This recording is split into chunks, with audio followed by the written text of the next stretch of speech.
Here we got Rosemary Harkness, and these three you already know. This is Chartreuse de Parme, and this is Bliss Parfumer, and this is Witchy. As a side note, I will mention I am getting a little bit of more fragrance on Bliss Parfumer.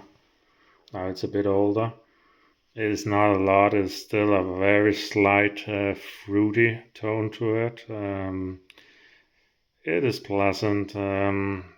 I would say it's a 6 to 6.5 still, but there's a bit of fruitiness to Bliss Parfumer, but not enough for me to say that you should grow Bliss Parfumer just for the fragrance. Wonderful healthy plant, wonderful floriferous. I like it for that, but the fragrance is still kind of mild fruity. But yeah, let's try Rosemary Harkness here. And Rosemary Harkness has a very special color. It is very hard for a camera to capture. But it is nearly this orange and this coral color mixed together. Really beautiful. Some would probably also say tangerine. But let's have a whiff here. Oh yeah, there's quite a potent tea, a bit of pepper, and then there's some fruitiness mixed in there. Tea, pepper, and fruitiness. Honestly, it is quite scented, to be honest. It is like I'm debating it with myself if it is 8 or 8.5. On the front end, I'm getting the pepper and tea, and on the back end of my nose, I'm getting the fruit.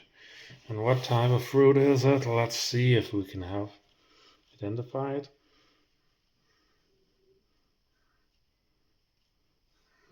It's some kind of sweet fruit. I can't really make it out what type of fruit it is, but there's fruit at the back end for certain.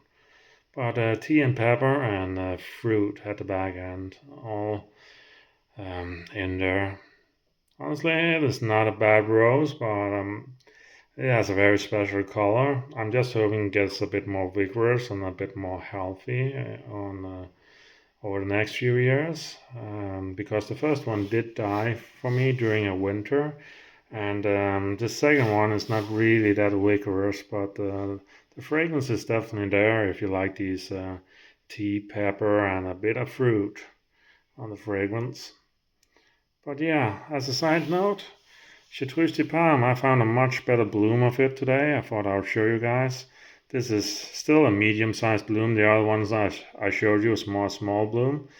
It can get very big blooms, this one, and the fragrance I actually think is a bit better also. This, yeah, nah, it is still an 8.5.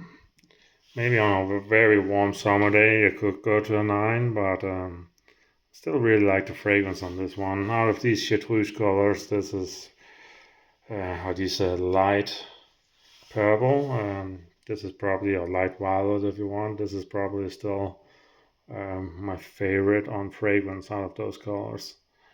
But yeah, Witchy here, very decent damask, very light damask. Still decent, but what really impressed me on this one is how many flowers it gives me and how healthy it is. A really prolific bloomer and incredibly healthy also. So yeah, the only thing I don't like is at the very end these round flowers turn more into these flat shaped flowers. But I guess that is also kind of a unique effect when it has more of them and some of them round and others so it is. But yeah, I'm still in doubt if I like that effect about reaching, but it is healthy and floriferous for sure, and I might actually have to give it a medal for that if it keeps improving. Honestly, if next year it gives me like in first year it's giving me close to 30 flowers, and if it improves next year, then this is going to be a really good rose for flowering, and it might actually have to get a medal for health and flowering. But yeah, that was Bliss Parfumer, Witchy, Chartreuse de Parme, and Rosemary Harkness.